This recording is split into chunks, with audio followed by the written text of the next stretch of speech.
PermaFrost Prism. Let's analyze the skills, builds, and main applications for this weapon. The PermaFrost Prism is highly sought after in group PvP and PvE activities, whereas for solo gameplay, there are more suitable alternatives. Let's start with the main skills and passives. First Q Frostbite.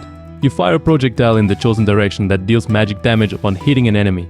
When it lands, it increases all your damage by 4% for 4 seconds, stacking up to 3 times. This skill works well in large-scale PvP battles, especially when paired with the fourth passive, which boosts all your damage by 10% for 4 seconds after every fifth spell. In PvP with the Prism, landing your E ability is key, and the extra 10% damage certainly helps. Frostbite can also be effective in PvE, especially against bosses. Second Q Ice Shard. Deals damage in a 3-meter radius. It doesn't have a cooldown but does have a cast time, so your damage output will depend on your casting speed. This ability works well with the third passive, which speeds up your cast time by 40% every 4 spell. For PvE, the main job of a damage dealer is to focus on AoE damage, and 2Q is perfect for that. Third Q Frozen Surge. This ability deals damage to all enemies hit in front of you and slow them. On the Perma, this can also be used in mass PvP. Be much like first Q. W abilities. The first W, Frost Bomb. These abilities slows enemies within a 5-meter radius by 20% and explodes after 1 second, dealing AoE damage. It's an excellent choice for dealing with static mobs. Second W, Frost Beam. Deals periodic damage while slowing attack and movement speed. This ability is used exclusively in hardcore expedition for specific bosses. However, it's generally considered one of the least effective abilities for frost weapons. Third W, Frost Nova. Also known as Blink, this is mainly used in PvP. You teleport 11 meters to the target location, leaving behind a Frost Nova that stuns enemies and deals minor damage. It grants invulnerability for 0.2 seconds and is useful for either closing or creating distance. It can also be used to dodge high damage ultimates. Fourth W, Frost Lance. A good choice for PvE and mass PvP.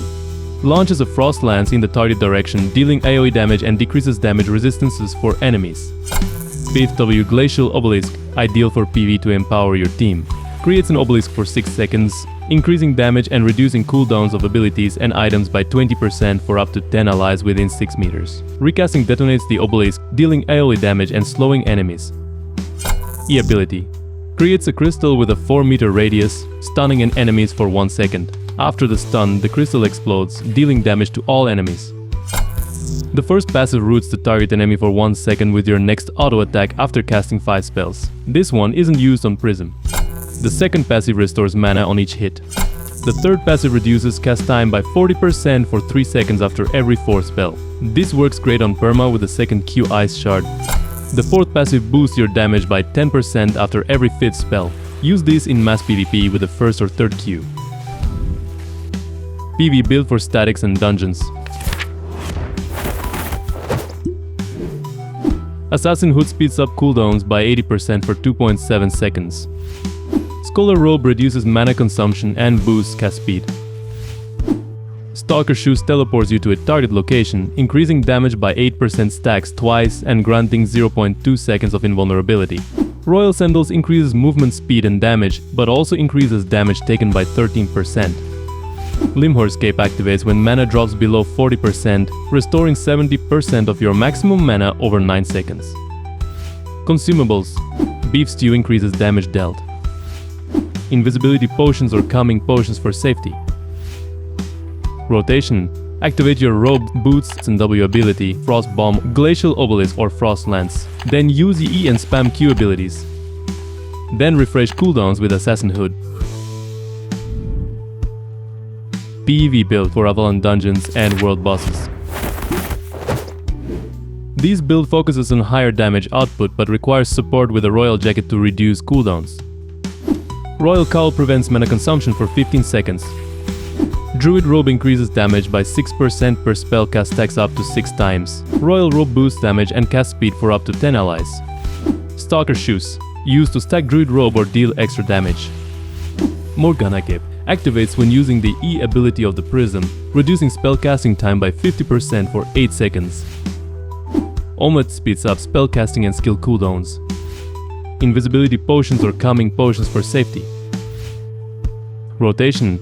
Stack Druid Robe first, then cast E. For example, activate Druid Robe 1Q, Royal Cull, Stalker Shoes 2 times, WE spam Q. PvP build. For PvP, use the same build as the first PV option, but replace Royal Sandals with Stalker Shoes and bring a Giant Potion for safe. Scholar Robe is critical for casting E quickly. In group PvP, the main task is to use your E ability on the command of the raid leader and stay alive. These are the primary responsibilities of a damage dealer in mass PvP. PermaFrost Prism has a lot of area damage, making it highly sought after in group content. In group PV, it's easy to pick up and almost always in demand, but it has low survivability, which makes it quite challenging to master in PvP. In solo PV, it farms very slowly, and in solo PvP, it's not the best choice due to the availability of much more useful alternatives. That's all, thanks for watching.